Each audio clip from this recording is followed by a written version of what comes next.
اعوذ باللہ من الشیطان الرجیم، بسم اللہ الرحمن الرحیم۔ السلام علیکم ورحمۃ اللہ وبرکاتہ۔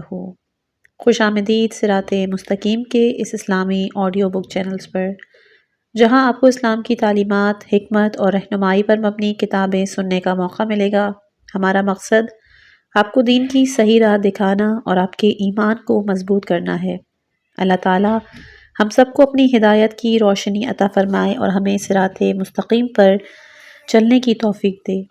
اس چینل پر آپ کو ایسے مواد ملیں گے جو آپ کے دل و دماغ کو سکون اور علم سے بھر دیں گے۔ جزاک اللہ خیراً اس سفر میں ہمارے ساتھ شامل ہونے کے لیے۔ ہم دعا گو ہیں کہ یہ آڈیو آپ کے لیے فائدہ مند ثابت ہوں اور آپ کی زندگی میں برکت لائے۔ صراط مستقیم کے ساتھ اس علم کے سفر کا آغاز کریں اور اللہ کی رضا کی کوشش کریں۔ جس کتاب کو ہم پڑھ رہے ہیں اس کتاب کا نام ہے پھر اس نے خدا کو پا لیا، جو کہ مرحوم شیخ رجب علی خیاط کی یادنامہ کے حوالے سے ہے، جس کا آج انشاءاللہ باب نمبر 2 یعنی دوسرا حصہ یک بارگی ترقی شروع کریں گے۔ اس کی پہلی فصل ہے تربیت الہی۔ شیخ کے دوستوں، احباب اور ان سے مربوط افراد پر آپ کے معنوی کمالات واضح ہیں۔ اس بارے میں اسی حصے کی تیسری فصل میں کچھ مطالب بیان کیے جائیں گے۔ اس بلند و بالا معنوی شخصیت کی زندگی کے بارے میں سب سے اہم سوال یہ ہے کہ وہ اس بلند اور بالا انسانی مرتبے پر کیسے پہنچے، جبکہ آپ مدارس اور یونیورسٹی کی تعلیمات سے بے بہرا تھے۔ پھر بھی عوام الناس ہی نہیں بلکہ مدارس اور یونیورسٹی میں پڑھنے والے افراد آپ سے تحصیل کیا کرتے تھے۔ خلاصہ یہ کہ شیخ کی کامیابی کا کیا راز تھا، کس استاد کے مکتب میں آپ نے پرورش پائی اور آپ کا معنوی مربی کون تھا۔ شیخ کے مربی جناب شیخ اگرچہ مدارس اور یونیورسٹی کی رسمی تعلیم سے بہرہ مند نہیں تھے، پھر بھی آپ نے بڑی بڑی شخصیتوں جیسے مرحوم آیت اللہ محمد علی شاہ آبادی، یہ امام خمینی کے استاد بھی تھے۔ امام خمینی معارف الہیہ میں آپ کو اپنا استاد کہتے تھے۔ مرحوم آیت اللہ مرزا محمد تقی بافی اور مرحوم آیت اللہ مرزا جمال اصفہانی سے بھی شیخ رجب نے کسب فیض کیا۔ آیت اللہ مرزا جمال اصفہانی آپ کی نقل کے مطابق جناب نور اللہ اصفہانی کے برادر بزرگوار جناب نجفی اصفہانی کے نام سے مشہور تھے۔ رضا خان کی حکومت کے دور میں بازار تہران میں واقع سید عزیز اللہ کی مسجد کے پیش نماز تھے۔ آپ کی مجلسوں کے بارے میں خاص طور سے مرحوم شیخ رجب علی سے نقل ہوا ہے کہ آغا جمال کی مجلسوں سے خدا کے عاشق افراد وجود میں آتے ہیں۔ آپ کو رضا خان حکومت کی مخالفت کی وجہ سے اصفہان میں شہر بدر کر دیا گیا، جہاں پر آپ نے شہادت پائی۔ آپ کا مرکز تخت فولاد میں ہے۔ ڈاکٹر ابو الحسن کہتے ہیں کہ ہم شیخ کے ساتھ اصفہان میں تخت فولاد قبرستان گئے۔ ہم ایک قبر کے سرہانے بیٹھے تو شیخ نے فرمایا کہ اس قبر میں سونے والے بزرگوار میرے استاد تھے۔ حجت الاسلام والمسلمین جناب کریمی آیت اللہ سید کاظم اسار سے آیت اللہ مرزا جمال اصفہانی کے بارے میں راقم المعروف کے لیے امام علی کی ایک کرامات اس طرح سے نقل ہے کہ حضرت آیت اللہ علی شہید کتاب اصفا کے سب سے بڑے مدرس تھے، اور شیخ کرم علی کریمی قرتمانی نے مدرسے کا 6 سالہ دورہ آیت اللہ اور دوسرے تمام مدرسین کی زیر نگرانی گزارا۔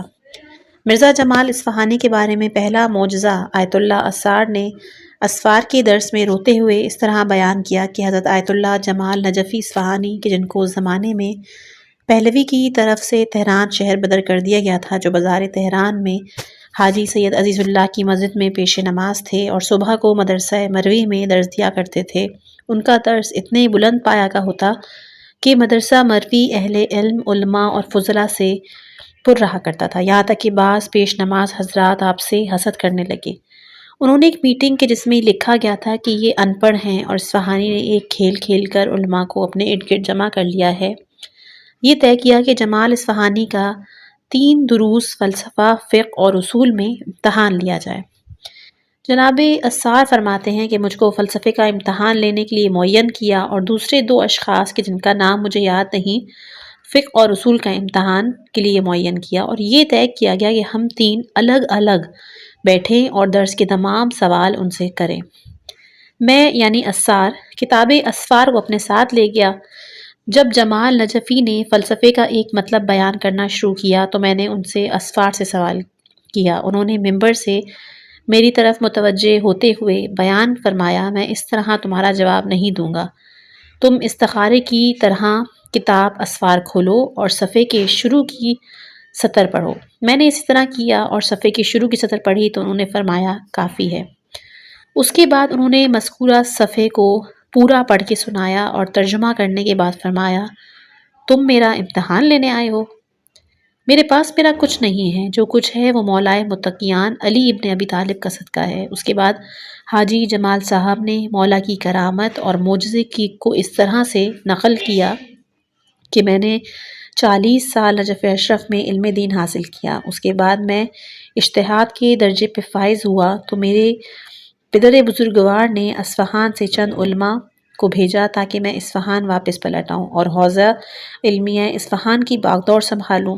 نجف اشرف میں سفر سے پہلے رات میں اچانک خسرے کے مرض سے مبتلا ہوا اور 40 روز تک مجھے ہوش نہ آیا۔ خدا کے فضل سے 40 روز کے بعد مجھے پسینہ آیا، ہوش آیا تو مجھ کو محسوس ہوا کہ جو کچھ میں نے پڑھا تھا وہ میں سب بھول چکا ہوں، وہ کل عدم ہو چکا ہے، اور اس کے بعد مجبور ہوا کہ اسی حالت میں مولائے متقیان کی خدمت میں حاضر ہوں، اور گریہ و زاری کرتے ہوئے میں نے عرض کی کہ آقا میں نے 40 سال تک آپ کے دسترخوان علم سے کچھ توشہ لیا تھا، لیکن میں اپنے وطن واپس جانا چاہتا ہوں، میرے ہاتھ خالی ہیں، آپ دریائے کرم ہیں۔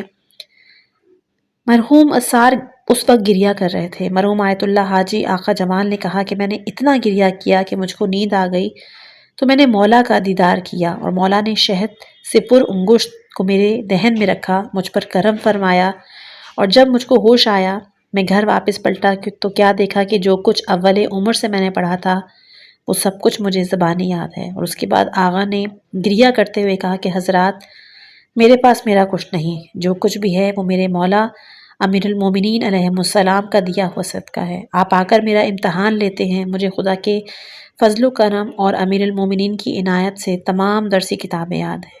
جناب اسار اسی مقام پہ گریہ کر رہے تھے اور کہہ رہے تھے کہ جس وقت آغا نے اس واقعے کو بیان کیا مجلس میں کوہرام مچ گیا۔ میں نے اٹھ کر ان بزرگوار کی نالین کو اپنی آنکھوں سے لگایا اور اپنے آپ کو اس سے متبرک کیا۔ اس طرح شیخ نے دو عالم بزرگوار سید علی مفسر اور تہران کی سلسبیل محلے کی مسجد کے امام جماعت سید علی غردی مفسر سے کسب فیض کیا۔ شیخ رجب انہی غیر رسمی تحصیلات کی وجہ سے قرآن کریم اور احادیث اسلامی سے مکمل طور پر آشنا تھے اور مجلس میں قرآن و حدیث، دعا وغیرہ کا ترجمہ و تفسیر کیا کرتے، طرح طرح کے ایسے جدید مطالب بیان کرتے تھے کہ جن کی طرف دوسرے افراد بہت کم متوجہ ہوا کرتے تھے۔ بس شیخ انہی جیسے افراد کے ذریعے معارف اسلامی سے آشنا ہوئے تھے، لیکن شیخ کے یکبارگی ترقی کا راز ان کی عبرت انگیز زندگی کے معنوی فقط عطف کو کسی اور جگہ تلاش کرنا چاہیے۔ اگر شیخ یہ فرماتے تھے کہ میرا کوئی استاد نہیں تو اس نقطے کی طرف اشارہ بھی فرما دیا کرتے تھے۔ شیخ کے ایک عقیدت مند نقل کرتے ہیں کہ شیخ نے فرمایا کہ میرا کوئی استاد نہیں تھا، لیکن عالم، عامل، عارف، مجاہد شیخ محمد تقی بافقی یزدی کے جو کشف حجاب کے سلسلے میں رضا خان کے ساتھ حرم معصومہ میں لڑ گئے تھے اور رضا خان نے ان کو ضرب و شتم کے بعد شہر رہ بدر کر دیا اور آپ تا آخری عمر وہیں شہر بدر میں رہے۔ جن افراد کا اس عالم ربانی سے واسطہ رابطہ تھا وہ آپ سے بہت زیادہ کرامات نقل کرتے ہیں۔ منجملہ آپ کے خادم شیخ اسماعیل شہر رہ کے رہنے والے اخبار نویسوں سے نقل کرتے ہیں کہ آخری عمر میں شیخ بیماری کی وجہ سے گھر سے باہر نہیں نکل سکتے تھے۔ ایک دن انہوں نے مجھ سے سوال کیا کہ جب تم حضرت عبدالعظیم کی زیارت کو جاتے ہو تو کیا تینوں امام زادوں کے حرم کے اندر جا کر زیارت کرتے ہو یا امام زادہ طاہر کو باہر ہی سے سلام کر کے چلے آتے ہو؟ اس وقت حرم کی توسیع نہیں ہوئی تھی اور امام زادہ طاہر کا حرم جدا تھا۔ میں نے جواب دیا کہ میں ان کے حرم میں جا کر زیارت نہیں کرتا ہوں بلکہ میں باہر سے ہی ان کی زیارت کر لیتا ہوں۔ شیخ نے فرمایا یہ کام صحیح نہیں ہے، تم 2 امام زادوں کے نزدیک سے زیارت کرو اور ایک امام زادے کی صرف باہر سے۔ یہ عمل جو ہے وہ بے احترامی میں شمار ہوتا ہے۔ اب جب امام زادے طاہر کی زیارت کے لیے جانا تو حرم میں داخل ہو کر زیارت کرنا۔ تو آخوند نے کہا کہ جی، اور کہا کہ میری طرف سے بھی سلام کہنا۔ شیخ اسماعیل کہتے ہیں کہ جس شیخ کی وصیت کے مطابق حرم امام زادے طاہر میں داخل ہوا تو وہاں پر کوئی شخص موجود نہ تھا۔ میں نے شیخ کا سلام پہنچایا، تب زری کے اندر سے 3 مرتبہ آواز آئی، لبیک لبیک لبیک۔ بہرحال شیخ نے کہا کہ محمد تقی بافقی کے جو صحن شاہ عبدالعظیم میں شبوں کو پروگرام کرتے تھے، میں ان میں شریک ہوتا تھا اور وہ اہل باطن تھے۔ ایک شب انہوں نے مجمع پر نظر ڈالی اور مجھ سے مخاطب ہو کے فرمایا، تم کسی مقام تک پہنچو گے۔ نقطۂ عطف: راقم السطور کی نظر میں شیخ کی زندگی میں تغیرات کا آغاز ایک قابل عبرت داستان سے ہوتا ہے۔ شیخ کے لیے اوائل جوانی میں حضرت یوسف علیہ السلام کی داستان کے مانند واقعہ پیش آیا۔ یہ واقعہ اور جو کچھ اس واقعے کے بعد پیش آیا وہ توحیدی تجربے کے لیے ایک نمونہ ہے۔ اس واقعے سے معلوم ہوتا ہے کہ قرآن کریم جو جناب یوسف کی داستان کے آخر میں فرماتا ہے، یہ قانون ایک عام قانون ہے، جناب یوسف سے مخصوص نہیں ہے، کہ جیسے کہ آیت میں ایک تصریح موجود ہے، بے شک جو کوئی تقوی اور صبر اختیار کرتا ہے اللہ نیک عمل کرنے والوں کے اجر کو ضائع نہیں کرتا۔ اس داستان سے یہ پتہ چلتا ہے کہ جو قرآن نے حضرت موسیٰ علیہ السلام کے بارے میں بھی ایک چیز فرمائی تھی، وَلَمَّا بَلَغَ أَشَدَّهُ حُکْمًا وَعِلْمًا، یہ بھی ایک عام قانون ہے اور قرآن کی روح سے تمام احسان اور نیکی کرنے والوں کو قرآن کی بیان کردہ قانون کے مطابق نور حکمت اور خدا کی خاص مہربانی شامل ہوگی۔ حضرت یوسف کی داستان کی مانند اس داستان کو شیخ بہت کم افراد کے سامنے بیان کرتے تھے۔ کبھی کسی مناسبت سے کسی موقع پر اشارہ کرتے ہوئے فرمایا کرتے تھے کہ میرا کوئی استاد نہیں، لیکن میں نے کہا خدایا میں اس کام کو تیری رضا کی خاطر ترک کرتا ہوں اور اس سے چشم پوشی کرتا ہوں، تو بھی مجھ کو اپنی رضا کی خاطر درست کر۔ فقیہ اعلی قدر حضرت آیت اللہ سید محمد ہادی میلانی نے اس داستان کی طرف اشارہ کرتے ہوئے فرمایا کہ شیخ پر خدا کی خاص عنایات ہوئیں اور وہ اس پاک دامنی کی بنا پر جس کو شیخ نے ایام جوانی میں انجام دیا تھا۔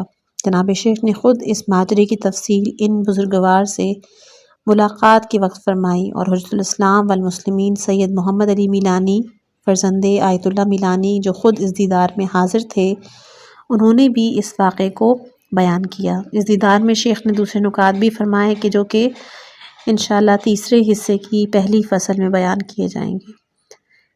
وہ بیان کرتے ہیں کہ ایام جوانی میں ایک رشتہ دار کی خوبصورت لڑکی مجھ پہ فریفتہ ہو گئی۔ آخرکار اس نے تنہائی کا موقع پا کر مجھ کو ایک گھر میں اپنے چنگل میں پھنسا لیا۔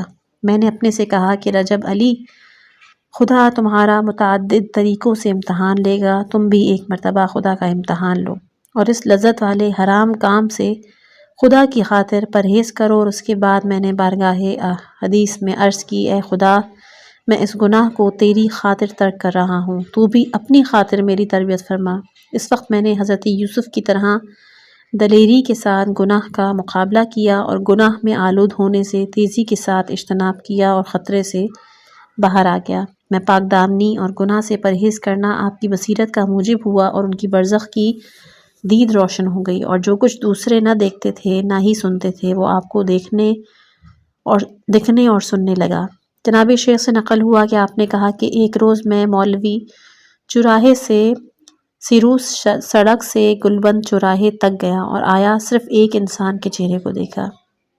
الہی تربیت کی کیفیت: کسی لڑکی کے چنگل میں پھنسے جوان کی دعا کہ اے خدا میری اپنی خاطر اصلاح فرما، اس ہیجان انگیز فضا میں مستجاب ہوئی اور سعادت مند جوان کی معنوی زندگی میں تغیر و تبدل آ گیا، جس کے ظاہر کو دیکھنے والے افراد درک کرنے سے قاصر ہیں۔ رجب علی نے اس طرح 100 سال کا راستہ طے کیا۔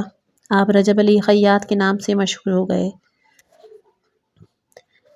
ایک شعر ہے کہ میرا مخبر نہ مکتب گیا اور نہ اس نے کچھ لکھا، وہ آنکھ کے اشارے میں 100 معلمین کو سکھانے والا ہو گیا۔ اس تربیت الہی کے پہلے ہی قدم میں اس جوان کی قلبی آنکھ اور کان کھل گئے، اور اب وہ باطن جہان عالم ملکوت میں ان چیزوں کو مشاہدہ کرتا ہے کہ جن کو دوسرے نہیں دیکھ سکتے، ان آوازوں کو سنتا ہے جن کو دوسرے نہیں سنتے۔ یہ باطنی تجربہ اس چیز کا موجب بنا کہ شیخ کو یہ اعتقاد ہو گیا کہ اخلاص کے ذریعے دل کی آنکھ اور کان کھل جاتے ہیں۔ خود اپنے شاگرد کو اس بات کی تاکید کیا کرتے تھے کہ اگر کوئی شخص خدا کے لیے کام کرتا ہے تو اس کے دل کی آنکھیں اور کان کھلے جاتے ہیں۔ دل کی آنکھیں اور کان، یہاں یہ سوال پیدا ہوتا ہے کہ کیا دل کی بھی کان اور آنکھیں ہوتی ہیں؟ کیا انسان ظاہری آنکھ اور کان کے علاوہ بھی کسی چیز کو دیکھتا یا سنتا ہے؟ جواب ہے ہاں، ایسا ہی ہے۔ اسلامی احادیث جن کو علماء شیعہ اور اہل سنت نے نقل کیا، ان میں اس بات کا ثبوت موجود ہے کہ ہم نمونے کے طور پر ذیل میں کچھ چند احادیث بیان کرتے ہیں کہ رسول خدا صلی اللہ علیہ وآلہ وسلم نے فرمایا کہ ہر شخص کے چہرے پر 2 آنکھیں ہوتی ہیں جن کے ذریعے وہ دنیاوی امور کو دیکھتا ہے، اور دل میں 2 آنکھیں ہوتی ہیں جن کے ذریعے وہ اخروی امور کو دیکھتا ہے۔ تو جب خدا کسی بندے کے لیے بھلائی چاہتا ہے تو اس کی دل کی آنکھوں کو کھول دیتا ہے، جس کے ذریعے وہ خدا کے وعدہ کردہ غیبی چیزوں کا مشاہدہ کرتا ہے، اور اس طرح وہ غیبی نگاہوں کے ذریعے غیب پر ایمان لے آتا ہے۔ ایک اور حدیث میں حضور اکرم صلی اللہ علیہ وآلہ وسلم فرماتے ہیں، اگر تمہارے دل مختلف نہ ہوتے اور تم زیادہ باتیں نہ کرتے تو جو میں سنتا ہوں وہ تم بھی سنتے۔ اسی طرح امام جعفر صادق فرماتے ہیں کہ دل کے 2 کان ہوتے ہیں، ایک کان میں روح ایمان نیک کام کی سرگوشی کرتی ہے، اور ایک کام میں شیطان برے کام کی سرگوشی کرتا ہے، تو ان میں سے جو بھی دوسرے پر غالب۔ دوسری فصل، غیبی امداد۔ نہج البلاغہ میں حضرت علی علیہ السلام فرماتے ہیں کہ تاریخ میں خداوند متعال کے بہت سے شائستہ اور نیک بندے رہے ہیں جن سے خدا نے ان کی عقل و فکر کے ذریعے گفتگو فرمائی۔ امام فرماتے ہیں کہ نہج البلاغہ خطبہ نمبر 222، یکی بعد دیگرے ہر عہد اور انبیاء سے خالی دور میں حضرت رب العزت کے کچھ مخصوص بندے ہمیشہ موجود رہے ہیں جن کی فکروں میں خدا نے سرگوشیوں کی صورت میں حقائق و معارف کو القاء کیا اور ان کی عقلوں سے الہامی آوازوں کے ساتھ کلام کیا، چنانچہ انہوں نے اپنی آنکھوں، کانوں اور دلوں میں بیداری کے نور سے ہدایت و بصیرت کے چراغ روشن کیے۔ یہ خدا کے نیک بندے وہی ہیں کہ جن کے لیے مناجات شعبانیہ میں یہ آیا ہے کہ اے خدا، مجھ کو ان افراد میں قرار دے کہ جب تو نے ان کو پکارا تو انہوں نے تیری آواز پر لبیک کہا، جب تو نے ان کی طرف توجہ کی تو تیرے عظیم نور کی تجلی نے ان کو بے ہوش کر دیا، تو نے راز کے طور پر ان سے گفتگو کی لیکن انہوں نے علل اعلان تیرے لیے کام کیا۔ یہ مفاتیح الجناح میں مناجات شعبانیہ میں موجود ہے۔ نفس امارہ اور شیطان سے رہائی پانے کے بعد جوان خیاط کے دل کی آنکھوں اور کان کھل گئے، نیک و مخلص بندوں کی صف میں قرار پائے، اور اس کے بعد کبھی نیند کبھی بیداری میں آپ کو غیبی الہامات ہونے لگے اور خدا کی خاص ہدایت سے بہرہ مند ہونے لگے۔ اس ہدایت کو حدیث نبوی میں اس طرح بیان کیا گیا ہے کہ جب خدا کسی بندے کی بھلائی چاہتا ہے تو اس کو دین فہمی اور ہدایت کی توفیق دے دیتا ہے۔ ناپسندید خیال کی سزا۔ جو افراد خدا کی خاص تربیت میں شامل ہو جاتے ہیں ان کے لیے خدا کی خاص ہدایت یہ ہوتی ہے کہ خدا ان کو ان کے عیوب سے آشنا کرتا ہے۔ ایک حدیث میں رسول خدا سے نقل ہے کہ جب خدا کسی بندے کو بھلائی چاہتا ہے تو اس کو دین فہمی کی توفیق دیتا ہے اور دنیا میں زاہد بنا دیتا ہے، اس کو اس کے عیوب سے آشنا کر دیتا ہے۔ اس کے بعد جوان خیاط خدا کی خاص ہدایت کے زمرے میں آ گیا اور آپ کو الہام ہونے لگے۔ آیت اللہ فہری نقل کرتے ہیں، آیت اللہ فہری دراصل نمائندے ولی فقی اور امام جمعہ زینبیہ و دمشق تھے۔ وہ نقل کرتے ہیں کہ جناب شیخ نے مجھ سے فرمایا کہ میں کسی کام کی غرض سے بازار کے لیے نکلا تو میرے ذہن میں ایک ناپسند خیال آیا، لیکن میں نے بلا فاصلہ استغفار کیا۔ آگے راستے میں نے دیکھا کہ شہر کے باہر لکڑیوں سے لدے کچھ اونٹ جا رہے ہیں۔ میں کنارے پہ کھڑا ہو گیا۔ جب وہ اونٹ گزر رہے تھے تو ایک اونٹ نے مجھ کو لات ماری، اگر میں نہ بچا ہوتا تو وہ لات ضرور مجھ کو لگتی۔ میں مسجد گیا اور میرے ذہن میں سوال تھا کہ یہ واقعہ کیوں پیش آیا۔ میں نے گڑ گڑا کر اپنے رب سے اس کی بارگاہ میں عرض کی کہ اے خدا یہ کیا تھا؟ تو عالم معنی میں مجھ سے کہا گیا کہ یہ تمہارے اس ناپسند خیال کا نتیجہ تھا۔ میں نے کہا میں نے گناہ انجام نہیں دیا تھا۔ تو جواب میں پتہ چلا کہ اس اونٹ کی لات بھی تو تمہیں نہیں لگی۔ شیخ کے دو عقیدت مندوں نے اس حکایت کو کچھ فرق کے ساتھ نقل کیا ہے۔ بالام باعور کے انجام کے ذریعے خبردار کرنا۔ زنجان کے امام جمعہ آیت اللہ مرزا محمود صاحب جو اپنے وقت کے فاضل اور مرزا نائینی کے شاگرد تھے، وہ آپ پر دل و جان سے فدا تھے۔ ان تمام فضیلتوں کے باوجود آپ اس شخص پر فدا تھے جو رسمی معلومات سے بے بہرا تھا۔ شیخ نے ایک دن فرمایا، زنجان کے امام جمعہ اور تہران کے کچھ محترم حضرات میرے پاس آئے، انہوں نے اپنے ساتھیوں کا تعارف کرایا۔ ان تمام چیزوں کی وجہ سے میرے دل میں خیال آنے لگا کہ میں اس مقام پہ پہنچ گیا ہوں کہ بڑی بڑی شخصیتیں مجھ سے ملاقات کرنے کے لیے آتی ہیں۔ اس رات میری حالت بڑی عجیب تھی، میری حالات ناساز تھے۔ خدا کی بارگاہ میں گریہ و زاری کرنے کے بعد صفائے باطن دوبارہ پلٹی اور اس فکر میں ڈوب گیا کہ اگر یہ حالت برقرار رہتی تو اس کے مقابل میں میرا کیا وظیفہ تھا اور یہ حالت کیوں پیدا ہوئی۔ میں اسی فکر میں تھا کہ مجھے بلم باعورہ کو دکھایا گیا۔ بلم باعورہ وہ عالم تھا کہ جس کی دعا مستجاب ہوتی تھی اور اس کے 12,000 شاگرد تھے، لیکن وہ خواہشات نفس اور دنیا طلبی کی غرض سے اٹھا اور اس نے اپنے دور کے ظالم بادشاہ کی حکومت کی باغ دور سنبھالنا چاہی، یہاں تک کہ وہ جناب موسیٰ کے لشکر پر لعنت کرنے کے لیے تیار ہو گیا۔ اس بلم باعورہ کو دکھایا گیا اور کہا گیا کہ اگر یہ حالت برقرار رہتی تو تم اس کے مثل ہو جاتے۔ تمہاری تمام زحمتوں کا یہ نتیجہ تھا کہ تم شخصیتوں کے ساتھ محشور ہوتے، دنیا تمہارے پاس ہوتی، لیکن آخرت میں تمہارا کوئی حصہ نہ ہوتا۔ یہ واقعہ گزر گیا۔ ہم جمعے کو پروگرام کیا کرتے تھے۔ ایک دن پروگرام ظہر تک کھنچ گیا تو صاحب خانہ اور دوستوں نے کہا کہ یہیں پر دوپہر کا کھانا کھا لیجئے۔ ہم نے بھی قبول کیا۔ اگلے ہفتے پھر پروگرام ظہر تک ہوتا رہا، پھر دسترخوان بچھا دیا گیا۔ دستور کے مطابق اس دن پچھلے ہفتے سے زیادہ مرغن کھانے تھے اور کئی ہفتوں تک ایسا ہوتا رہا۔ اس جلسے میں دسترخوان پر وہ غذائیں تھیں اور دسترخوان کے بیچ میں عمدہ قسم کا مکھن رکھا ہوا تھا جو سب کی توجہ اپنی طرف جذب کرتا تھا۔ میرے ذہن میں یہ بات آئی کہ یہ دسترخوان میری وجہ سے بچھایا گیا ہے، اصل پروگرام اور بقیہ تمام رفقا کی دعوت میری ہی وجہ سے ہے، لہٰذا اسے کھانے کا میں زیادہ مستحق ہوں۔ اسی خیال سے میں نے روٹی اٹھائی اور جیسے ہی میں نے اسے مکھن کو اٹھانے کے لیے ہاتھ بڑھایا تو میں نے دیکھا کہ کمرے کے گوشے میں بیٹھے ہوئے بلم باعور مجھ پر ہنس رہا ہے۔ بس میں نے فوراً اپنا ہاتھ کھینچ لیا۔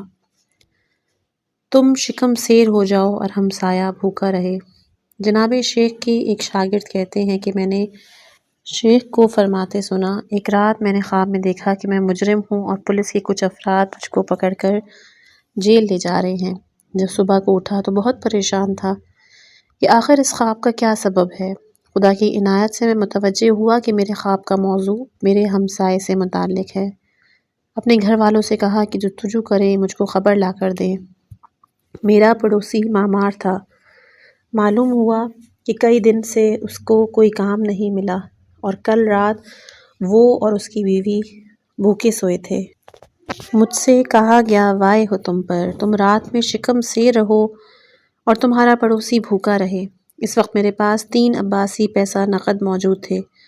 فوراً اپنے محلے کے بنیا سے 1 عباسی پیسہ قرض لیا اور عذر خواہی کرتے ہوئے اپنے ہمسائے کو دے دیا اور اس سے کہا کہ جب تم بیکار ہو اور تمہارے پاس پیسے نہ ہوں تو مجھ کو خبر کرنا، اپنے بیٹے کو خدا کی خاطر چاہو۔ ایک مرتبہ جناب شیخ نے فرمایا، ایک رات میں نے یہ احساس کیا کہ میرے سامنے حجاب ہے اور میں اپنے محبوب تک پہنچنے کا راستہ نہیں پا رہا۔ میں نے اس حجاب کی گفتگو کی کہ حجاب کہاں سے ہے تو بہت توسل کرنے کے بعد مفہوم ہوا کہ یہ حجاب کل سحر اپنے خوبصورت بیٹے کو بڑی محبت اور پیار سے دیکھنے کی وجہ سے تھا۔ مجھ سے کہا گیا کہ اس سے خدا کی خاطر محبت کرو، چنانچہ میں نے استغفار کیا۔ حجاب غذا شیخ کے ایک عقیدت مند شیخ کے بارے میں نقل کرتے ہیں کہ شیخ کے دوستوں میں سے کسی ایک دوست کے گھر پروگرام ہوتا تھا۔ ایک رات شیخ نے اپنی تقریر شروع کرنے سے پہلے کچھ کمزوری کا احساس کیا، لہٰذا کچھ روٹی پانی طلب ہوئی۔ صاحب منزل نے تافتون نامی آدھی روٹی لا کر دیا۔ آپ نے روٹی تناول کر کے پروگرام شروع کیا۔ اس کے بعد والی رات فرمایا کہ کل رات میں نے آئمہ علیہم السلام کو سلام کیا لیکن ان کا دیدار نہیں ہوا۔ متوسل ہوا کہ اس کی کیا وجہ ہے۔ عالم معنی میں مجھ سے کہا گیا کہ تم نے آدھی روٹی کھائی اور تمہارا ذوف دور ہو گیا، تو بقیہ آدھی روٹی کیوں کھائی؟ جو کھانا بدن کے لیے ضروری ہے اس کا کھانا بہتر ہے، اس سے زیادہ کھانا حجاب و ظلمت کا موجب ہوتا ہے۔ تیسری فصل، معنوی کمالات۔ اہل فن کی نظر میں حدیث قرب نوافل بہت ہی مشہور و معروف حدیث ہے۔ اس حدیث کو شیعہ اور سنی محدثوں نے بہت کم اختلاف کے ساتھ رسول اللہ صلی اللہ علیہ وآلہ وسلم سے نقل کیا ہے۔ متن حدیث یہ ہے، یعنی خدا فرماتا ہے کہ میں نے بندے پر جو چیزیں واجب کی ہیں ان میں سے میری محبوب چیز کے ذریعے وہ مجھ سے قریب نہیں ہوا، مگر یہ کہ بندہ نافلے کے ذریعے مجھ سے اس حد تک قریب ہو جاتا ہے کہ میں اس سے محبت کرنے لگتا ہوں۔ تو جب میں اس سے محبت کرنے لگتا ہوں تو میں اس کا وہ کان ہو جاتا ہوں جس کے ذریعے وہ سنتا ہے، وہ آنکھ ہو جاتا ہوں جس کے ذریعے وہ دیکھتا ہے، وہ زبان ہو جاتا ہوں جس کے ذریعے وہ بولتا ہے، وہ ہاتھ ہو جاتا ہوں جس سے وہ کام لیتا ہے۔ اگر وہ مجھ کو پکارتا ہے تو میں اس کا جواب دیتا ہوں، اور اگر مجھ سے کچھ مانگتا ہے تو میں اس کو دے دیتا ہوں۔ احادیث میں اس نافلہ سے مراد قرب نوافل ہیں۔ نافلہ جس کو واجبات کے بعد انجام دینے سے انسان کمال مطلق اور انسانیت کے اعلیٰ مقصد تک پہنچ جاتا ہے، اور اس سے تمام اچھے اور نیک کام مراد ہیں۔ ان احادیث کی بنیاد پر انسان خدا کے لیے نیک کاموں کو انجام دے کر قدم بقدم کمال مطلق سے نزدیک ہو جاتا ہے، اور یہ عبودیت میں اس کی آنکھیں خدا کے علاوہ کسی کو نہیں دیکھتی، اس کے کان خدا کے علاوہ کسی چیز کو نہیں سنتے، اس کی زبان خدا کے علاوہ کچھ نہیں کہتی، اور اس کا دل خدا کے علاوہ کچھ نہیں چاہتا۔ دوسرے لفظوں میں یوں کہا جائے کہ احادیث قرب نوافل کی تعبیر کے مطابق اپنے ارادے کو ارادہ خدا میں مخلوط کرنے سے خدا انسان کی آنکھ، کان، زبان اور دل ہو جاتا ہے، اور آخر میں انسان جو ہر عبودیت یعنی ربوبیت کو حاصل کر لیتا ہے۔ جناب شیخ کے بقول اگر آنکھ خدا کے لیے کام کرتی ہے تو وہ عین اللہ کہلاتی ہے، کان خدا کے لیے کام کرتے ہیں تو اذن اللہ کہلاتے ہیں، اگر وہ ہاتھ خدا کے لیے کام کرتے ہیں تو ید اللہ ہو جاتے ہیں، یہاں تک کہ دل کی باری آتی ہے جس کے بارے میں کہا گیا ہے کہ قلب مومن عرش رحمان، کہ مومن کا قلب عرش خداوند رحمان ہے۔ حضرت امام حسین علیہ السلام کے ارشاد کے مطابق کہ خداوند تو نے اپنے دوستوں کے دلوں کو اپنی مشیت کی جگہ قرار دیا ہے۔ جناب شیخ کے دقیق حالات اور ان کے منصفانہ جائزے سے معلوم ہوتا ہے کہ زندگی میں رضائے خدا کی خاطر بلحوثی کو ترک کرنے، نیز الہی تربیت، الہام اور غیبی امداد کی وجہ سے آپ کو اتنے عظیم شاید اسی لیے آپ اس شعر کو بہت زیادہ زیر لب پڑھتے تھے، جس کا مطلب ہے کہ مکتب ازل سے میں تیرے حسن نے میری رہنمائی کی، تیرے لطف نے مجھ پر عنایت کی، میں تیری مدد کی، میرا بدنیت نفس ہر بیکار کام کو کرنا چاہتا تھا، تیرے فیض کی بنا پر میں نے اس سے انجام پایا۔ جناب شیخ کی 30 سال کی شاگردی اختیار کرنے والے شیخ کے ایک شاگرد کہتے ہیں کہ میں شیخ کی وصیت کے مطابق آیت اللہ کوہستانی سے، کہ وہ جو خود کے بہت بلند پایا عالم دین تھے، اور شیخ خود آیت اللہ کوہستانی کی زیارت کے لیے تشریف لے کے جاتے تھے، اور وہ کہا کرتے تھے کہ آیت اللہ کوہستانی سے نور نکلتا ہے جو کہ آسمان کی طرف جاتا ہے۔ وہ شاگرد ان سے ملاقات کرنے کے لیے گئے تو مرحوم کوہستانی نے شیخ کے بارے میں کہا کہ مرحوم رجب علی خیاط کے پاس جو کچھ بھی تھا وہ توحید کی بنا پر تھا، وہ توحید میں غرق تھے۔ ڈاکٹر حمید فرزام جو سالہ سال شیخ کی خدمت کا شرف حاصل کرتے رہے، آپ کی اس طرح توصیف کرتے ہیں کہ جناب شیخ علی رحمۃ اللہ علیہ ایسے باکمال عارف اور خدا والے تھے کہ تزکیہ نفس اور صفائے باطن کی وجہ سے فنا فی اللہ اور بقا باللہ کے درجے پر فائز تھے۔ آپ احکام شریعت پر عمل، سیر و سلوک اور خدا کے فضل و عنایت کی وجہ سے حقیقت واقعی تک پہنچ چکے تھے۔ عاشق خدا جناب شیخ کے ایک اور شاگرد آپ کے بارے میں کہتے ہیں کہ مرحوم شیخ ان افراد میں سے تھے کہ جن کے وجود کو خدا نے مسخر کر دیا، خدا کے علاوہ کچھ نہیں دیکھتے تھے اور جو کچھ بھی کرتے تھے خدا کی خاطر، جو کچھ کہتے خدا کے لیے۔ آپ کی کلام کی ابتدا و انتہا خدا تھی، کیونکہ آپ خدا اور اہل بیت کے عاشق تھے۔ جو کچھ آپ بیان کرتے وہ انہی کے فرمان کے مطابق ہوتا۔ مقدس ہونا اور چیز ہے، خدا کا عاشق ہونا اور چیز ہے۔ شیخ رجب علی عاشق خدا تھے۔ آپ کا ہر چیز محبت خدا، آپ کا کام خدا کے لیے۔ جو معنوی طور پر عاشق خدا ہوتے ہیں ان کی آنکھیں خود بتا دیتی ہیں، اور شیخ کی آنکھیں کوئی معمولی آنکھیں نہیں تھیں، گویا آپ خدا کے علاوہ اور کچھ بھی نہیں چاہتے تھے۔ شیخ خدا کے علاوہ کسی اور سے لذت حاصل کرنے کو گناہ سمجھتے تھے۔ ایک دن شدید گرمی میں آپ نے ہاتھ کے پنکھے سے اتنی زیادہ ہوا کی کہ آپ کو خنکی کا احساس ہونے لگا۔ آپ نے فوراً فرمایا کہ خدایا، میں تیری یاد کے علاوہ ہر لذت، تیرے انس کے سوا ہر آرام، تیرے قرب کے بغیر ہر مسرت، تیری اطاعت کے بغیر ہر مصروفیت سے تیری بارگاہ میں استغفار کرتا ہوں۔ خداوند متعال سے محبت کے بارے میں شیخ کے ایک شاگرد کہتے ہیں کہ شیخ خدا کے اس طرح عاشق تھے کہ کسی کو اپنے پاس ضروری اور خدا کے علاوہ کوئی گفتگو نہیں کرنے دیتے تھے۔ تبھی آپ لیلی و مجنوں کی داستان کی مثال دیا کرتے تھے کہ مجنوں لیلی کے علاوہ کسی اور کا ذکر سننے کے لیے تیار نہ تھا۔ کہا جاتا ہے کہ ایک بار مجنوں عامری سے سوال کیا گیا کہ حق علی کے ساتھ ہے یا عمر کے، تو اس نے جواب دیا کہ حق لیلی کے ساتھ ہے۔ آپ فرمایا کرتے تھے کہ اگر اس داستان کی کوئی واقعیت نہ بھی ہو تب بھی حقیقت کو ذہن سے قریب کرنے کے لیے بہتر ہے۔ خداوند عالم سے شدید محبت اور کمال اخلاص نے جوان خیاط کو منزل کبریٰ اور مقصد اعلیٰ تک پہنچا دیا، اور حدیث کی روح سے آپ اہل معرفت کے مقامات اور کمالات تک پہنچے۔ حضرت امام جعفر صادق علیہ السلام سے مروی ہے کہ عقل مند وہ افراد ہیں جو اپنی عقل سے کام لیتے ہیں، جس کے ذریعے وہ محبت خدا کو حاصل کرتے ہیں۔ یہاں تک کہ آپ نے کہا کہ جب وہ اس منزلت پر پہنچے گا تو وہ اپنی خواہشات اور محبت کو خدا کے لیے قرار دے گا، اور جب وہ ایسا کرے گا تو وہ سب سے بڑی منزلت حاصل کر لے گا، اپنے رب کو اپنے دل میں مشاہدہ کر لے گا۔ اس کو ایسی حکمت دی جائے گی جو حکماؤں کو نہ دی گئی، ایسا علم پائے گا جو علماؤں کو نہ ملا، اور ایسا صدق پائے گا جو صدیقوں کو نہ مل سکا۔ بے شک حکماء کو حکمت ان کے خاموش رہنے کی وجہ سے دی گئی، علماء کو علم ان کے حاصل کرنے کی وجہ سے، اور صدیقین کو صدق ان کے خشوع اور طولانی مدت تک عبادت کرنے کی وجہ سے دیا گیا ہے۔ پوری کائنات تک رسائی۔ ایک طولانی مدت تک شیخ کی خلوت اور جلوت میں ساتھ رہنے والے آپ کے ایک عقیدت مند آپ کے معنوی کمالات کے بارے میں کہتے ہیں کہ خداوند متعال اور اہل بیت سے شدید محبت کی وجہ سے آپ اور خدا کے درمیان کوئی حجاب نہ تھا۔ پوری کائنات تک آپ کی رسائی تھی۔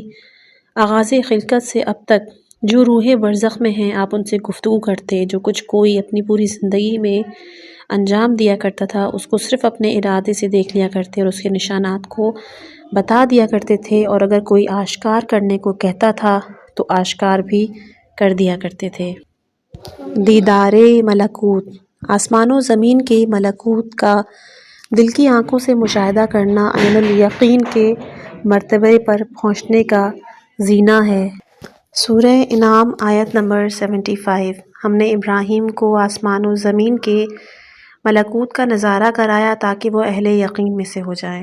حدیث میں آیا ہے کہ اگر شیاطین آدمیوں کے دلوں کا گھیرا نہ کرتے تو وہ یقیناً ملکوت کا مشاہدہ کرتے۔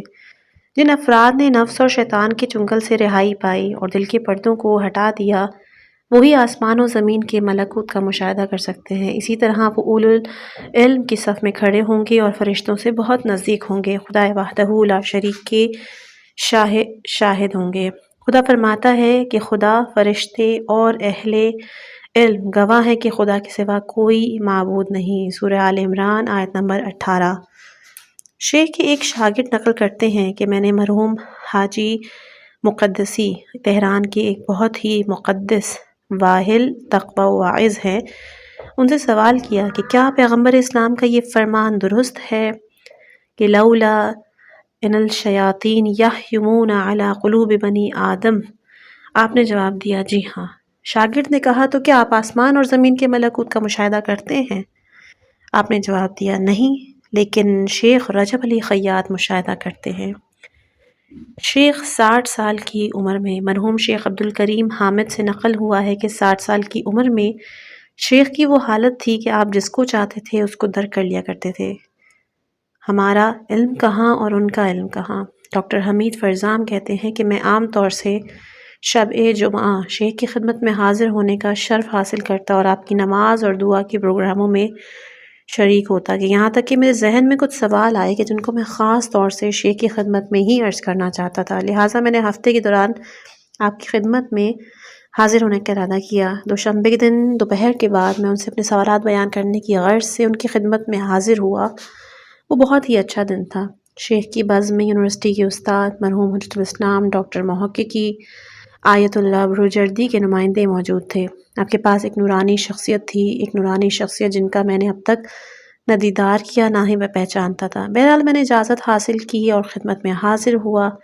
ان دونوں حضرات کے عالمانہ بیانات سے بھی استفادہ ہوا۔ غروب کے وقت پروگرام ختم ہو جانے کے بعد ڈاکٹر محققی نے شیخ سے خدا حافظ کہا۔ میں نے بھی آپ سے زیادہ تعارف ہونے کی خاطر شیخ سے خدا حافظ کہا اور ڈاکٹر سے ملنے کی خاطر باہر آیا۔ کوچے میں پہنچ کر میں نے ڈاکٹر کو آواز دی اور ان سے کہا کہ میں آپ سے کامل طور پر آشنا ہونا چاہتا ہوں۔ انہوں نے مجھ سے کہا کہ میرا نام محققی ہے اور میں استاد ہوں۔ میں نے کہا میں استفادے کی غرض سے شیخ کی خدمت میں حاضر ہوا کرتا ہوں اور آپ الحمدللہ اس چیز سے مستثنی ہیں۔ میرا مقصد یہ تھا کہ دیکھوں حضور کیا فرماتے ہیں، تو انہوں نے کہا نہیں جناب، ہماری کتابی معلومات میں آپ شیخ کی خدمت میں حاضر ہوا کیجئے۔ جناب شیخ اس مقام پر ہیں کہ بہت سی چیزوں کا دیدار کرتے ہیں۔ ہمارا علم کہاں اور ان کا علم کہاں؟ میں نے ان سے کہا وہ کیسے؟ انہوں نے کہا کہ میں سب سے پہلی مرتبہ شیخ کی خدمت میں پہنچا تو مزاج پرسی کے بعد انہوں نے میرے پیشے کے بارے میں سوال کیا۔ میں نے کہا استاد ہوں۔ انہوں نے سوال کیا پڑھانے کے علاوہ اور کیا کرتے ہیں؟ تو میں نے کہا کہ یونیورسٹی کا استاد ہوں۔ انہوں نے فرمایا نہیں، میری نظر میں آپ کسی کردی چیز سے سروکار رکھتے ہیں۔ میں نے تعجب کرتے ہوئے کہا کہ ہاں، میں کئی سال سے کسی کو اطلاع دیے بغیر زندگی بسر کرنے کے لیے قرۂ جغرافیائی بناتا ہوں۔ ڈاکٹر فرزم ڈاکٹر محققی تائید میں اپنے خاطرات میں فرماتے ہیں کہ اس طرح کے مطالب بہت زیادہ ہیں۔ اگر تمام خاطرات لکھیں تو کئی من کاغذ کی ضرورت پڑے گی۔ جناب شیخ عرفاء اور صوفیوں کی اصطلاح بحر مکاشفت میں غرق ہوئے بغیر تزکیہ نفس صفائے باطن کے ذریعے چیزوں کو بآسانی دیکھتے اور بیان فرماتے تھے، جیسا کہ آپ مریدوں کے درمیان صراحت کے ساتھ کہا کرتے تھے کہ دوستوں، خدا نے میرے حق میں کرامت فرمائی ہے اور میں برزخی اشخاص کی کیفیت کا مشاہدہ کرتا ہوں۔ میں مصنف جو ہے وہ بھی ذیل میں اسی چند قسم کی کرامات رقم کر رہا ہوں۔ محنتی مزدور کی مدد۔ محنتی اور اچھے کام کرنے والے آذربائیجان کے رہنے والے علی قضاوتی نامی شخص کے جو اپنے محلے کے گھروں اور کبھی کبھی ہمارے گھر کا کام کر کے مزدوری لیا کرتا، وہ سردیوں اور گرمیوں میں پولیس کا ایک لمبا لباس پہنتا تھا۔ شیخ نے کبھی بھی اس کو دیکھا نہیں تھا۔ ایک دن بغیر کسی تمہید کے انہوں نے مجھ سے کہا وہ دراز قد آدمی جو پولیس کا لمبا لباس پہنتا ہے کبھی تمہارے گھر آیا کرتا ہے، وہ کثیر الاولاد اور کیوں جلد ہمت ہار جاتے ہو؟ جمعرات کو صبح کے وقت بہت ہی غم و غصے کی حالت میں گھر سے نکلا اور نماز کے لیے شام کے وقت جب شیخ کی خدمت میں حاضر ہوا تو دیکھا کہ سب دوست و احباب جمع ہیں اور ابھی مغرب کا وقت نہیں ہوا اور شیخ بھی کمرے کے ایک گوشے میں ہیں۔ ایک دفعہ جیسے ہی ان کی نظر مجھ پہ پڑی تو میری طرف رخ کر کے کہا کہ کیوں جلد ہمت ہار جاتے ہو؟ اپنا سر تعجب سے ہلاتے ہوئے بغیر کسی توقف کے آپ نے حافظ کا ایک شعر پڑھا۔ وہ شعر تھا کہ زیر شمشیر غمش رقص کنا باید رفت کان کے شد گشتے او نیک سر انجام افتاد، یعنی آپ کے غم کی شمشیر کے نیچے خوشی کے ساتھ جانا چاہیے کہ جو اس سے مارا جائے اس کی عاقبت بخیر ہوگی۔ اور میں فوراً اپنی غلطی کی طرف متوجہ ہو گیا۔ میں دیکھتا ہوں کہ اس کے سر اور داڑھی کے بال سفید ہوئے جا رہے ہیں۔ 40 سال پہلے مجھے بھی دل کی بیماری کا عارضہ ہوا اور مجھے کچھ خطرے کا احساس ہوا۔ میں یہاں پہلے بتا دوں کہ یہ ایک دوسرا واقعہ ہے کہ مجھے بھی کچھ خطرے کا احساس ہوا تو میں نے ڈاکٹر گویا سے کہا کہ میرے مالی حالات اچھے نہیں، ممکن ہے کہ گویا انہوں نے میری عدم موجودگی میں شیخ کو اس کی اطلاع دی تو انہوں نے فرمایا کہ فکر مند نہ ہو، میں دیکھتا ہوں ان کے سر اور داڑھی کے بال سفید ہو رہے ہیں۔ ظاہراً انہوں نے کہا کہ ان کی عمر 83 سال ہوگی، خدا کے فضل سے اب میری عمر 70 سال سے زیادہ ہے۔ اختصار کی خاطر اس طرح کے مطالب سے چشم پوشی کرتے ہوئے میں ان مطالب کو تحریر کر رہا ہوں جو امور و اشیاء کی رویت کے مرتبے سے زیادہ بلند و بالا ہے۔ ڈاکٹر فرزام کے ماں باپ کی روح سے ارتباط تقریباً سن 1337 ہجری شمسی، یعنی شیخ کی عمر کے آخری ایام، اس پہ پاکستان کے شہر لاہور کی یونیورسٹی میں زبان اور ادبیات فارسی کا درس دینے کے لیے عازم ہوا تو ایک دن دوپہر کے بعد میں شیخ سے مشورہ کرنے کے لیے آپ کی خدمت میں حاضر ہوا اور اہل ادب کی اصطلاح رجمن بالغیب کے معاملے میں شیخ کی خدمت میں عرض کی، جناب میں آپ کی خدمت میں ایک مشورہ کے لیے حاضر ہوا ہوں کہ میں پاکستان جاؤں یا نہ جاؤں، اگر ممکن ہو تو آپ میرے والدین سے بھی اس کے بارے میں مشورہ کر لیں۔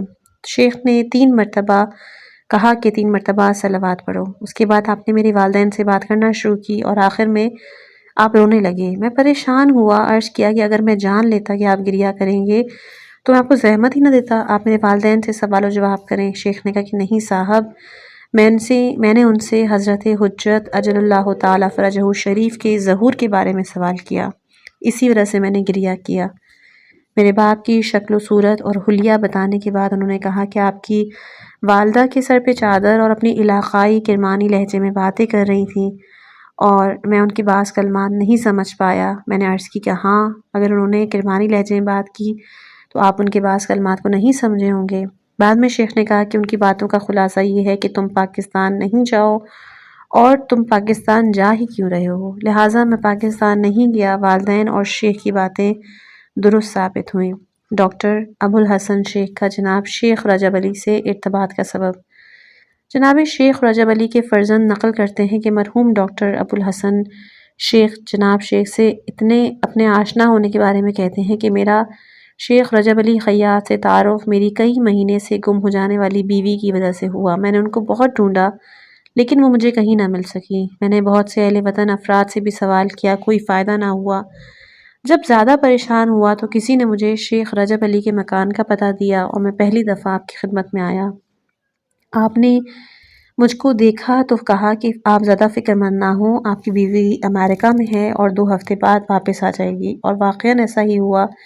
میری بیوی امریکہ میں تھی اور 2 ہفتے کے بعد واپس آ گئی۔ اس واقعے کے بعد میں یونیورسٹی کا کام نمٹانے کے بعد اکثر ایام ملاقات کرنے شیخ کے گھر جاتا، پھر اپنے گھر جاتا۔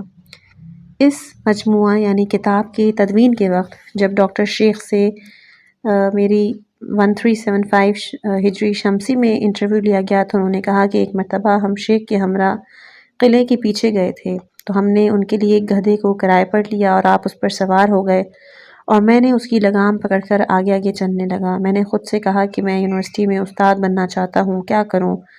اگر مجھ کو استاد بننا ہے تو اسی رستے پر چلو اور اس کی مانند ہونے کے لیے آپ کا نقش قدم اختیار کروں۔ ایک بار جب میں ان کے ہمراہ کربلا گیا تھا تو میں حمام میں آپ کی پیٹھ مل رہا تھا اور آپ کے ساتھ رہنے کی بات ہی کچھ اور تھی۔ گاڑی ٹھیک سے چلو۔ ڈاکٹر سباتی کہتے ہیں کہ ایک روز شیخ کے ساتھ ڈاکٹر مرزا سید علی اور جناب اکرمی بی بی شہر بانو کے مزار پر جانے لگے۔ نکلے دیکھا بس اڈے سے بہت زیادہ بھیڑ ہے۔ جب پہلی بس آئی تو شیخ نے کہا کہ ہم اس بس میں سوار نہیں ہو پائیں گے۔ بس میں مسافر سوار ہو گئے، وہ چلی گئی۔ دوسری بس آئی تو شیخ نے کہا کہ ہم اس بس میں بھی سوار نہیں ہو پائیں گے۔ بھیڑ زیادہ تھی، مسافر سوار ہو گئے لیکن شیخ اور آپ کے ساتھی سوار نہ ہو سکے۔ پھر شیخ نے کہا کہ ہم تیسری بس میں سوار ہو جائیں گے۔ اتفاق سے تیسری بس پھر آئی، پھر بھی بھیڑ کی وجہ سے شیخ اور ان کے ساتھی بس میں سوار نہ ہو سکے۔ ڈرائیور اپنی گاڑی چلانے کے لیے اپنی سیٹ پر بیٹھا۔ اس نے ہر چند بس چلانے کی کوشش کی لیکن بس نہیں چل سکی۔ آخر کار اس نے مسافروں سے کہا گاڑی خراب ہے، آپ لوگ نیچے اتر جائیے۔ سب مسافر اتر گئے۔ جناب شیخ نے اپنے دوستوں سے کہا سوار ہو جاؤ۔ وہ سوار ہو گئے تو ڈرائیور نے کہا گاڑی خراب ہے، نہیں چلتی۔ جناب شیخ نے کہا کہ نہیں ٹھیک ہے چلو۔ ڈرائیور اپنی سیٹ پر بیٹھا، اس نے گاڑی سٹارٹ کی تو گاڑی سٹارٹ ہو گئی، اور جب گاڑی سٹارٹ ہوئی تو بقیہ تمام مسافر بھی سوار ہوئے اور بس روانہ ہو گئی۔ راستے کے دوران کرایہ وصول کرنے والے نے ہم 3 افراد سے کرایہ نہیں لینا چاہا لیکن ہم نے قبول نہیں کیا، لیکن اس نے کہا کہ میں اس شیخ سے کرایہ نہیں لوں گا۔ منظور شدہ درخواست جناب حاجی سید ابراہیم موسوی زنجانی، یہ مرحوم آیت اللہ سید محمود امام جمعہ زنجان کے داماد تھے۔ وہ کہتے ہیں کہ میں بغداد میں ایران کے پاسپورٹ آفس میں خزانچی کے معاون کی حیثیت سے اپنے اہل و عیال کے ساتھ عراق پہنچا۔ عراق سے وہاں انقلاب آنے سے 2 دن پہلے اپنے اہل و عیال کے ہمراہ ایران لوٹ آیا، لیکن میری والدہ اور میرا بیٹا کازمین میں رہ گئے۔ ذرائع ابلاغ نے 2 دن کے بعد انقلاب عراق کی خبریں نشر کیں اور ملکی حدود کو بند کر دیا گیا۔ اب والدہ اور بیٹے کے متعلق میری پریشانی میں بھی اضافہ ہوا۔ اپنی والدہ اور بیٹے کی خبر لینے کے لیے میں عراق سفارت خانے میں ویزا حاصل کرنے کی غرض سے آتا جاتا رہا۔ کچھ دوسرے افراد بھی میری طرح ویزا حاصل کرنا چاہتے تھے لیکن سب کو منفی جواب ملتا۔ منفی جواب سن کے پریشانیوں میں اضافہ ہو گیا۔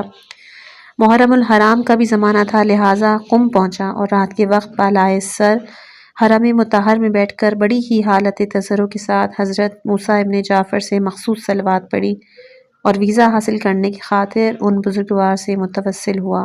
2 روز کے بعد جب میں واپس تہران پلٹا تو مرحوم احمد فیض مہدوی نامی میرے ایک ساتھی نے مجھ سے کہا کہ اپنے چچا زاد بھائی مرحوم حجت الاسلام حاجی ضیاء الدین فیض مہدوی کے ذریعے جناب شیخ سے ہماری ملاقات کراؤ۔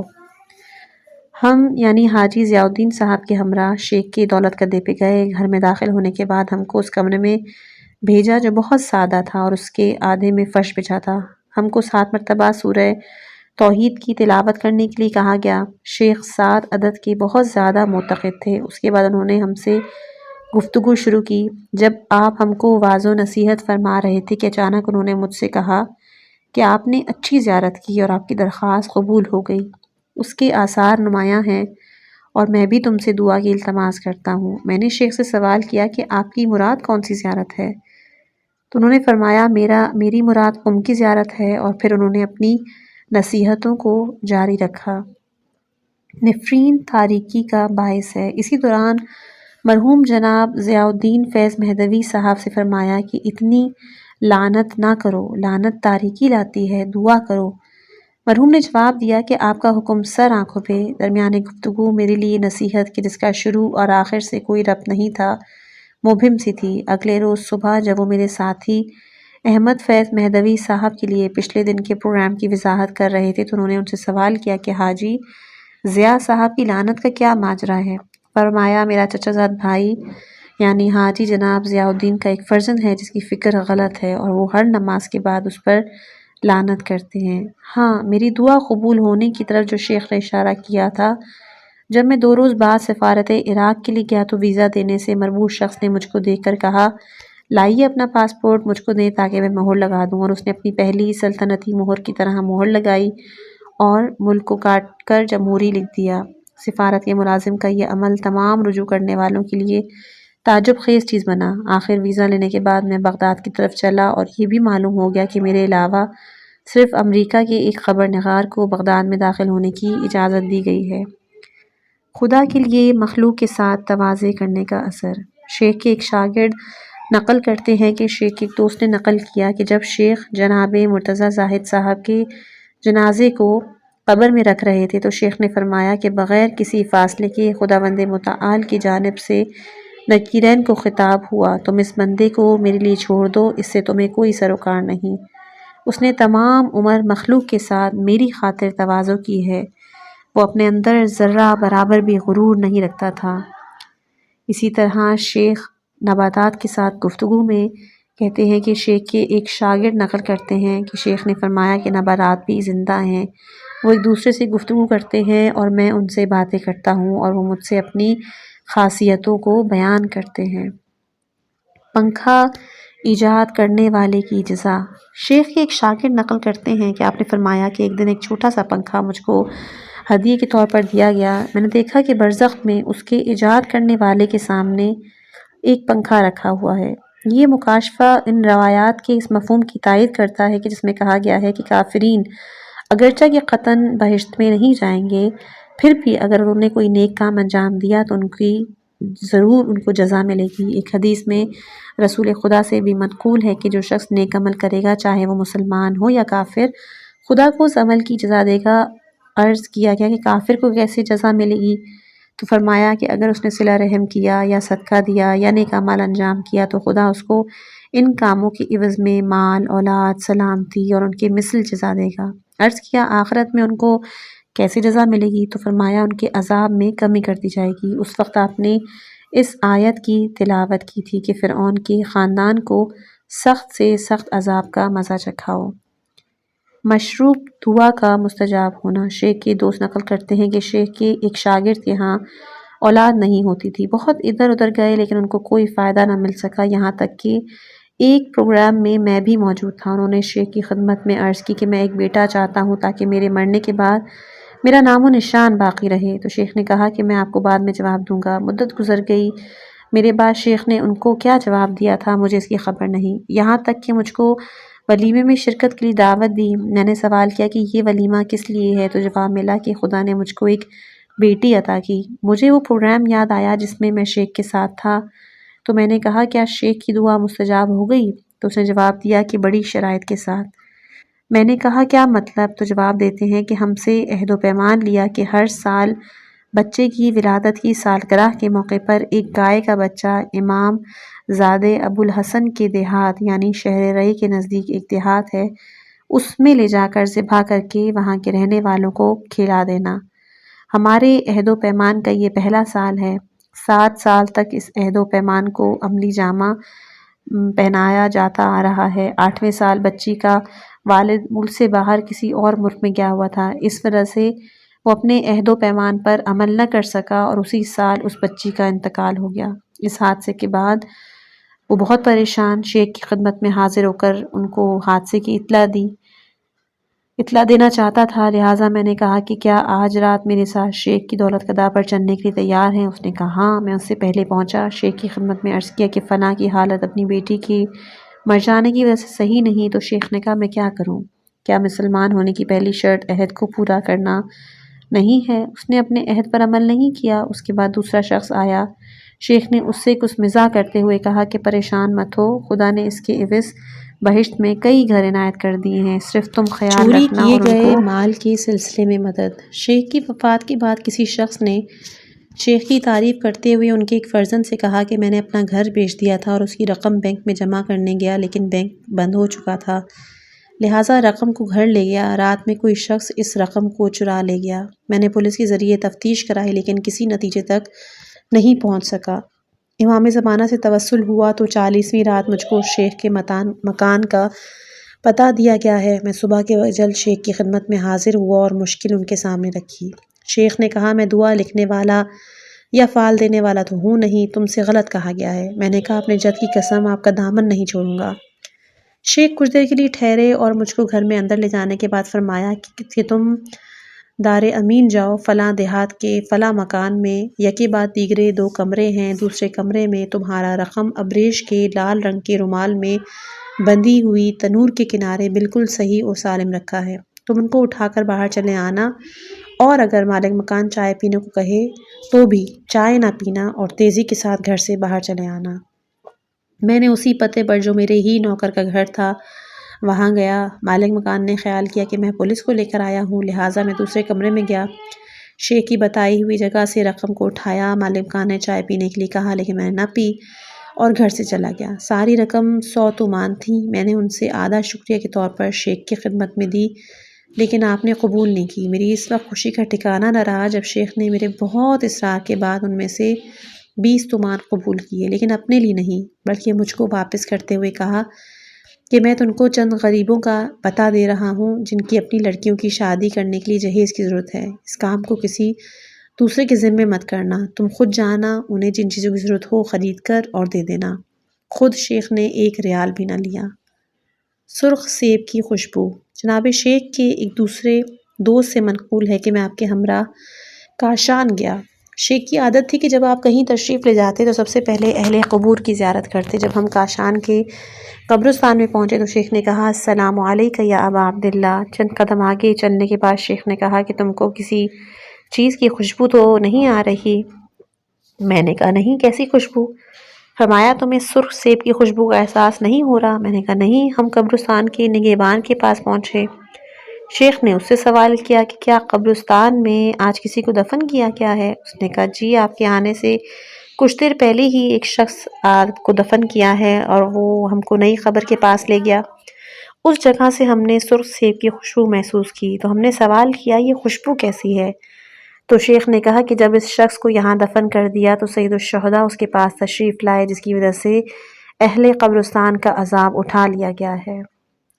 شیخ کے ایک دوست نے کہا کہ میں اپنی گاڑی سے سپاہ روڈ سے آ رہا تھا، میں نے دیکھا ایک لمبے قد کی عورت چادر اوڑھے بڑی ہی فیشن میں کھڑی ہوئی ہے۔ میں نے اس کی طرف سے اپنا چہرہ پھیر لیا اور استغفار کرنے کے بعد اس کو سوار کر کے اس کی منزل تک پہنچایا۔ اگلے دن جب میں شیخ کی خدمت میں پہنچا تو شیخ نے مجھ سے اس طرح بیان کیا کہ گویا انہوں نے اس واقعے کا نزدیک سے مشاہدہ کیا ہو۔ وہ لمبے قد کی عورت جس کی طرف تم نے دیکھا اور اپنے چہرے کو پھرا لیا پھر استغفار کیا، وہ کون تھی؟ خدا نے اس کے بدلے تمہارے لیے جنت میں ایک قصر اور اس کے مانند ایک حور معین فرمائی ہے۔ مال حرام کا عذاب۔ ایک جادوگر ایک جگہ پر جادو دکھا رہا تھا۔ اس کو دیکھنے والے شیخ کے ایک فرزند نقل کرتے ہیں کہ میں نے ان کے جادو کی کاٹ کی۔